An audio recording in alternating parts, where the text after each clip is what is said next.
Bom dia, irmão. Graça e paz a todos. Vamos seguir nossa visão panorâmica. Livro de Êxodo, capítulo 21 e capítulo 22. Nós vamos falar sobre as leis civis e já nós iniciamos em duas polêmicas no capítulo 21. Primeiro, a respeito das leis civis e a respeito do direito dos servos e dos servos, dos escravos. E aí a primeira polêmica é: Deus é a favor da escravidão? Não, Deus não é a favor da escravidão. E a escravidão na época de Moisés não tem a ver, quer dizer, não na época de Moisés, mas a escravidão com os israelitas não tem a ver com a mesma escravidão com o Egito de Faraó contra os israelitas. Então, a escravidão na tribo de Israel tem a ver mais como um serviço de patrão e funcionário. Então, um exemplo mesmo de escravidão com os israelitas é o servo de Abraão. O servo de Abraão, ele era tão amado pelo seu senhor que Abraão colocou ele responsável por todos os seus bens, a ponto de que Abraão tinha um filho Isaac. Isaac já tinha uma certa idade. Abraão não tinha passado ainda a responsabilidade de seus bens para Isaac, ficou com seu servo, com o servo de Abraão. E o servo de Abraão amava tanto Abraão que o servo de Abraão ele tinha o Deus de Abraão como seu Deus. Então, assim, era mais um serviço do que um aspecto de escravidão com os hebreus. Então, quando fala aqui a respeito dos escravos, a lei dos escravos no capítulo 21, é mais comparado com a lei do trabalhador. Então fala que aquele escravo ele terá que ficar com o seu senhor durante 6 anos e no sétimo ele tem que ser liberado. Queira ele, o seu senhor ou não, é lei. E aí fala que se o escravo ele gostar da casa de seu senhor, ele poderá então furar a orelha e permanecer para sempre com seu senhor por amor ao seu senhor. Então, assim, tem mais uma dinâmica de trabalhador e patrão do que uma dinâmica de escravidão. Esse é o aspecto da escravidão no tempo de Moisés com os israelitas. Agora, com os egípcios era outra coisa. E a escravidão que nós conhecemos na história com os africanos também é outra situação. Então, não compare as coisas como se fosse tudo uma coisa só, tá? São coisas diferentes. E aí depois nós temos uma outra polêmica que é capítulo 20, o Senhor fala: não matarás. O Senhor mesmo declara o seu mandamento para os israelitas. E aí no capítulo 21 nós vemos uma sequência de sentença de morte. Ele fala assim, ó: quem ferir um homem levando à morte certamente será morto. Se porém não for algo planejado, mas Deus que o permitiu, então te designarei um lugar para onde ele fugirá. No entanto, se alguém matar de propósito seu próximo com traição, terás de tirá-lo até mesmo do meu altar para que morra. Quem ferir seu pai ou sua mãe certamente será morto. Quem sequestrar uma pessoa e vendê-la, ou mesmo se ficar com ela em seu poder, certamente será morto. Quem amaldiçoar seu pai ou sua mãe, certamente será morto. Então, aqui nós vemos uma sequência de situações onde a pessoa tem que ser sentenciada à morte. E aí, olha que interessante, versículo 16: quem que sequestrar uma pessoa e vendê-la, ou mesmo se ficar com ela em seu poder, certamente será morto. Você se lembra de quem? José.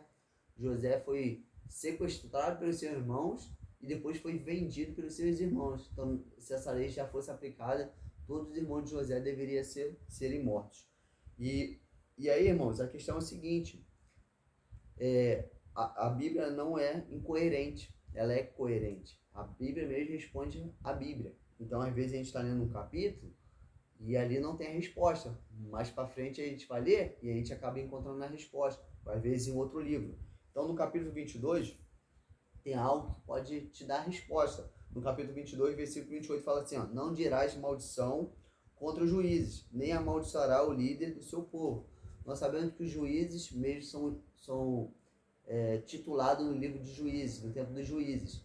Mas não quer dizer que antes não havia juízes. Moisés, ele não era somente um profeta, mas Moisés também era um juiz. Ele julgava as causas difíceis. Ele colocou outros homens também para legislar com aquele conselho e direção de seu sogro. Então havia homens legislados para executar juízo de acordo com as leis civis. E esses homens, então, eles têm permissão para julgar. Então, assim, não matarás. Um civil realmente não vai matar. Agora, o juiz, ele vai executar a sentença de morte, ele vai estar infringindo a lei. A lei? Não, porque ele vai estar respaldado pela lei civil. Então, assim, não existe incoerência, é coerente. Espero que os irmãos possam ter entendido, beleza? E, cara, se você gosta de direito, está estudando direito, cara, é muito lindo estudar esse capítulo 21 e capítulo 22. Eu indico que vocês possam meditar a respeito desses capítulos. Eu achei muito, muito fantástico. Olha o 29 que ele fala, ó, 28. Se um boi chifrar um homem ou uma mulher, causando-lhe a morte, o boi certamente será apedrejado, e a sua carne não será comida, mas o dono do boi será absolvido. Mas, se o boi já costumava chifrar e o seu dono, tendo advertido, não o manteve preso, o boi que matar um homem ou uma mulher será apedrejado e seu dono também será morto. Eu tenho um boi, sei que meu boi, ele é bravo. Já vieram reclamar comigo e eu não mantive meu boi preso e meu boi foi lá e matou uma pessoa, meu boi e eu devo ser apedrejado. E isso é justiça, irmãos. E vocês não concordam com o texto? Eu concordo. Eu sei que o boi é bravo, eu estou deixando o boi vai lá matar uma criança, Deus me livre. Então eu tenho todo o direito de ser apedrejado. Eu sou um criminoso por permitir que meu boi ficasse preso. Permitir que meu boi ficasse solto. Ó, aí nós entramos no capítulo 22. Ele continua a respeito sobre as leis civis. E olha que me chama a atenção aqui, ó. Versículo 2. Se um ladrão for pego arrombando uma casa e for ferido mortalmente, aquele que o feriu não será culpado de derramar sangue. Mas se o sol já tiver nascido, aquele que o feriu será culpado de derramar sangue.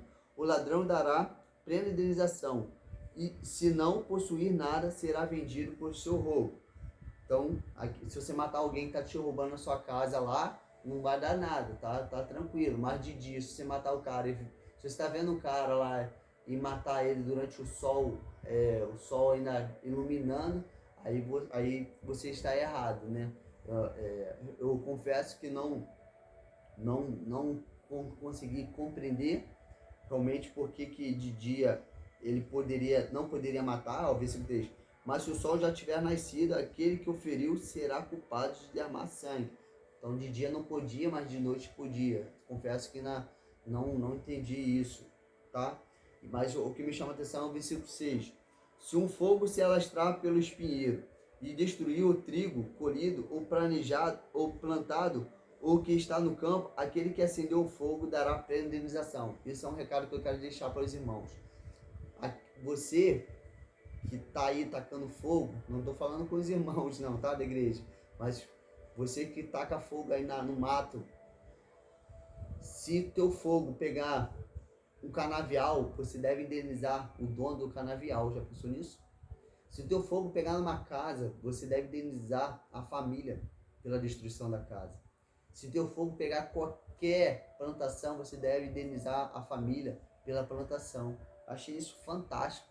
E ele fala também o seguinte, ó, do ladrão, no versículo 4, ele fala assim, ó, mas pagará o dobro se o que foi roubado for achado vivo em seu poder, seja boi, seja jumento, seja ovelha. Então, fala que se o ladrão for pego e for achado que for confirmado o seu roubo, ele deverá restituir em dobro à pessoa o que ele roubou. Então, a gente vê isso acontecendo no Novo Testamento, né? Zaqueu restituído tudo aquilo que ele tinha roubado, né? Achei fantástico isso. Versículo 8 ele fala de novo, ó. Se o ladrão não for achado, então o dono da casa irá à presença do juiz, para verificar se não foi ele quem se apoderou dos bens do próximo. Em toda disputa, seja a respeito de boi ou de jumento, de ovelha, de roupas, ou de qualquer coisa perdida que alguém alegue ser sua, a causa de ambas as partes será levada diante dos juízes. Então ele está falando o seguinte, se você pegou algo de valor, deixou na casa de alguém para guardar para você, e essa pessoa falar que aquele produto, aquele objeto desapareceu, Isso deve ser levado diante do juiz, e o juiz vai analisar para saber se a pessoa não foi essa pessoa mesmo que furtou esse item. Achei isso muito legal, porque às vezes a pessoa está falando que sumiu, que foi roubado, mas na verdade ela mesmo que tomou aquele item para ela. Então, achei fantástico, e nós vemos que nesse tempo havia então os juízes, tá bom, irmãos?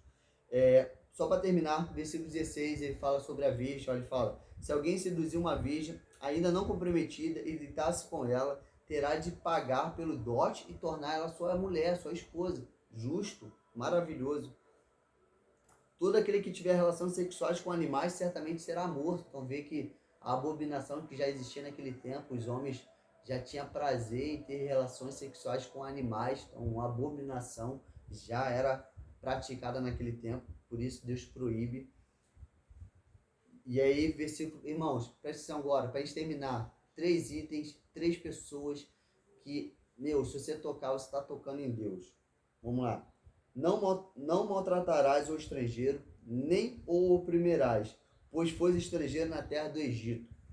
Não tratará mal nenhuma viúva, nem órfão. Olha, se de algum modo se tratares mal e eles clamarem a mim, eu certamente os ouvireis o seu clamor. E a minha ira se acenderá e vós matarei ao fio da espada. Vossas mulheres ficarão viúvas e vossos filhos órfãos. Olha o que o Senhor está falando. Então, irmãos, nunca amaldiçoe nenhum estrangeiro, nunca trate mal um estrangeiro, uma viúva ou um órfão. Pelo contrário, seja generoso com essas pessoas.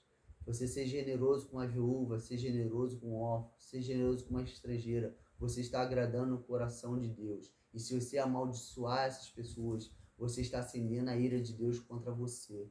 Então, irmão, tenha espírito de generosidade para com os órfãos, com as viúvas e estrangeiros. Abrigue essas pessoas na sua casa. Converse com essas pessoas, dê ouvido, aconselha, se possível, ajude financeiramente. Irmãos, é graça sobre graça em sua vida você cuidar dessas pessoas. Então, essa é a última lição que eu deixo para os irmãos no capítulo 22. Que Deus nos dê amor, nos dê espírito de generosidade e espírito de voluntariedade para cuidar daqueles que tocam o coração do Senhor, que são principalmente os estrangeiros, as viúvas e os órfãos. Beleza, irmãos? Graça e paz a todos. Tamo junto. Fui.